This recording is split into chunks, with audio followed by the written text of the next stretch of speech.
مچھلی کی زبان کیوں نہیں ہوتی؟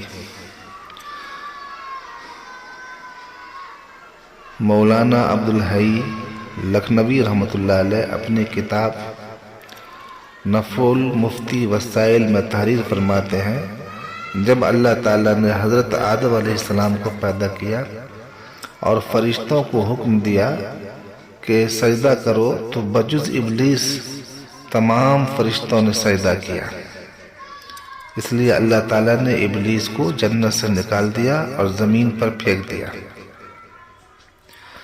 تب ابلیس سمندر پر گیا۔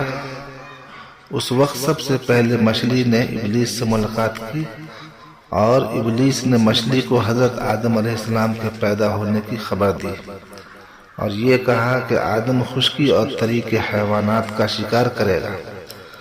پس مچھلیاں آدم علیہ السلام کی پیدائش کی خبر ایک دوسرے کو دینے لگی کہ اب ہماری امان نہیں، تو اللہ تعالیٰ نے مچھلی کی زبان کو زائل کر دیا، جیسا کہ کتاب حید الحماویہ میں ہے، کتاب الزہریہ کے حوالے سے لکھا ہوا ہے، مکاشفۃ القلوب صفحہ نمبر 139۔